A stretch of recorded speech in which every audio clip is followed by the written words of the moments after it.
এই যে আজকে হাসিনার ফাঁসি দেওয়া হয়েছে, এই ফাঁসি আইনসঙ্গত নয়। এখানে যে কথা আমি চিন্তা করি, এই মহাদেশে, এশিয়া মহাদেশে শেখ হাসিনার পতনের যে আন্দোলনটা,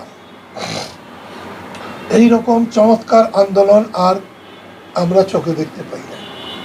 নিরস্ত্র আন্দোলন, যদি এর মধ্যে সশস্ত্র ঘটনাগুলো ছিল।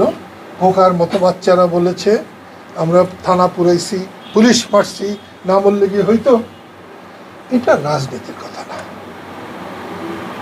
প্রধান কথা হচ্ছে রাজনীতিতে মানুষকে স্পেস দিতে হবে, জায়গা দিতে হবে। আপনার দেশের সরকার হলেন, আপনার বিরোধীরা এই দেশেই থাকতে পারবে না, এইরকম সরকার টিকে না। আপনার বিরোধিতা করলেই তার জীবন শেষ। জীবন দেনেওয়ালা হলো আল্লাহ। আপনি একটা পিঁপড়ের জীবন দিতে পারেন না, আপনার ক্ষমতা হয়েছে বলে আপনি জীবন নেবেন?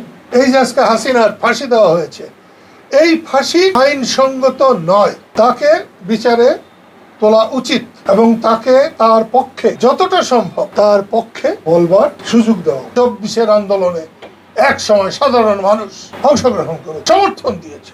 এটা যে জামাতের সৃষ্টি একটা আন্দোলন, এটা সাধারণ মানুষ বুঝতে পারলে কেউ যেত না, কোনোদিন আন্দোলন সফল হতো না।